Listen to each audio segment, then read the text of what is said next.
వినతి పత్రం మీకు ఇచ్చడం జరిగింది. నాకు కొన్ని కంప్లైంట్ రావడం జరిగింది.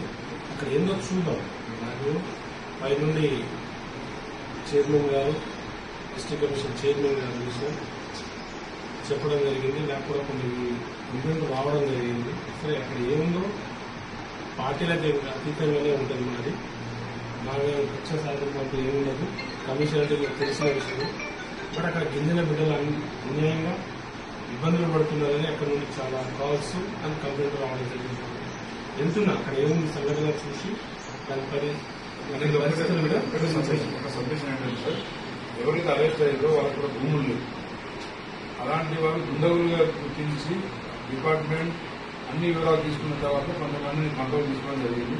అధికారులను మీద దాడి చేయడం అనేది ఏమైనా చర్య.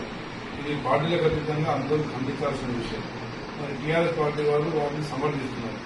కాబట్టి దయచేసి అక్కడ గిరిజన ప్రజానికానికి న్యాయం చేస్తూనే మరి అభివృద్ధి కూడా ముందుపడకుండా తమరి తరఫున కూడా మరి ముఖ్యమంత్రి గారు రక్షణ శాఖకు కూడా అక్కడ ల్యాండ్ కేటాయించడం జరిగింది.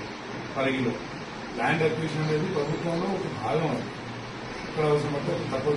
డెవలప్మెంట్ భాగంగా ఏదైనా చేయొచ్చు, దాని తప్పేం లేదు. కావాల్సిన డెవలప్మెంట్ కావాలంటే కొన్ని చేయాల్సిందే.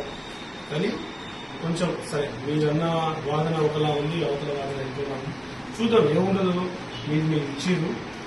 మా బలరాం నాయక్ ఎంపీ గారు, ఎమ్మెల్యే గారు భానునాయక్ గారు, మా అన్న రామచంద్ర గారు రావడం జరిగింది. చాలా సంతోషం.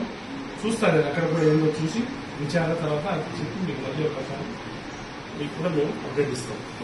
ఓకేనా? Thank you.